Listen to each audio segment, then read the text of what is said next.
Hello बच्चों, let's read this question and the question says that D and E are the midpoints of the sides AB and AC respectively of triangle ABC in which DE is produced to F. To prove that CF is equal and parallel to DA, we need an additional information which is, now let's see the options. Option A, angle DAE is equal to angle EFC. Option B, AE is equal EF.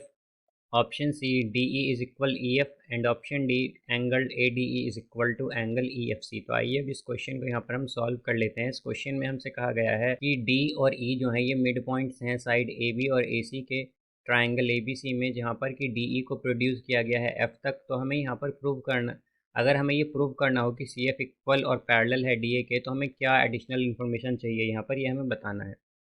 तो यहाँ पर हम की concept use करेंगे, concept that vertically.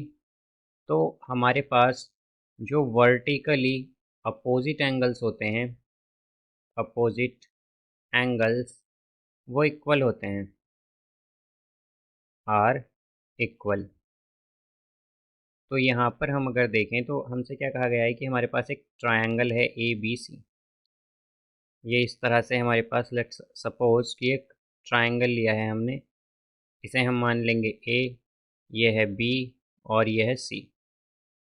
तो अब हमारे पास D और यहाँ पर क्या कहा गया है कि D और E मिड पॉइंट्स हैं AB और AC के। तो D और E क्या हैं, ये मिड पॉइंट हो जाएंगे हमारे पास AB और AC के।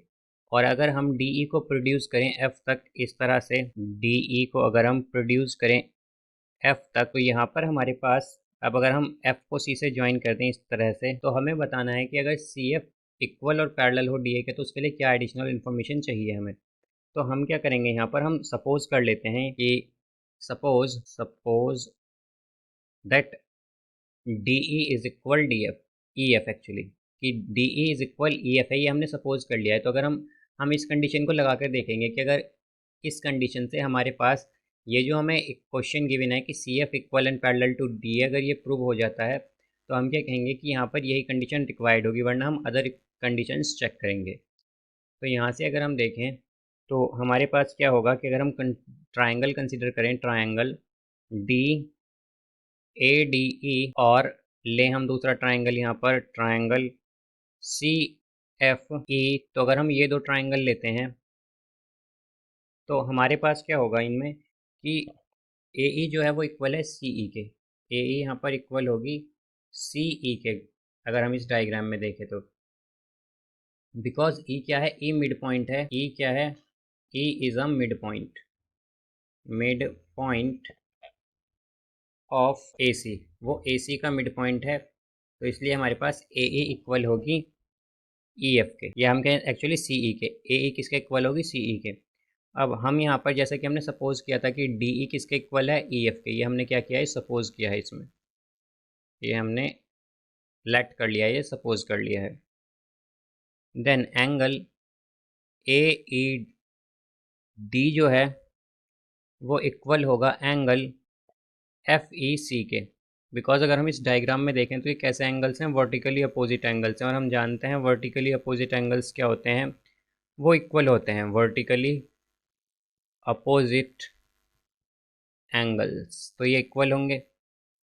अब यहाँ से हमारे पास हम क्या कहेंगे कि हमारे पास ट्रायंगल ADE जो है ये क्या है, कॉन्ग्रुएंट है ट्रायंगल CFE के। ये दोनों कॉन्ग्रुएंट हैं by SAS, side angle side congruency से। ये दोनों ट्रायंगल क्या हैं, कॉन्ग्रुएंट हैं, कॉन्ग्रुएंसी से। अब इसी तरह अगर हम देखें तो AD क्या है, यहाँ पर इक्वल हो जाएगा CF के। AD CF के इक्वल होगा यहाँ पर, बिकॉज हमारे पास यहाँ पर ये किससे आया है, बाय CPCT से, क्योंकि हमारे पास ये दोनों ट्राइंगल ADE कॉन्ग्रुएंट आया है ट्राइंगल CFE के। तो इसलिए AD इक्वल होगा CF के बाय CPCT। और साथ ही हमारे पास क्या होगा कि जो एंगल ADE है ये इक्वल आ जाएगा एंगल CFE के, CFE के, ये भी किससे आएगा, बाय CPCT से। CPCT से। अब अगर हम देखें कि अगर हमारे पास एंगल ADE यानी कि ये वाला एंगल और एंगल CFE यानी कि ये वाला एंगल, अगर ये दोनों एंगल इक्वल हैं तो इसका मतलब क्या है हमारे पास कि हमारे पास यहाँ पर जो AD है वो पैरेलल है CF के और हमारे पास यहाँ पर क्या है कि जो DF है ये क्या है, ये ट्रांसवर्सल है। DF क्या है, ट्रांसवर्सल है। ट्रांसवर्सल बिकॉज हमारे पास क्या होता है, हमारे पास ऑल्टरनेट एंगल जो होते हैं वो इक्वल होते हैं। तो यहाँ पर हमारे पास अगर हम देखें तो हमारे पास क्या आया था, एंगल ADE इक्वल आया है एंगल CFE के। तो अगर हमारे पास AD पैरेलल होगा CF के और DF यहाँ पर ट्रांसवर्सल हो जाता है तो बेसिकली क्या है, हमारे पास ये दोनों ऑल्टरनेट एंगल्स हैं तो इसीलिए इक्वल हैं।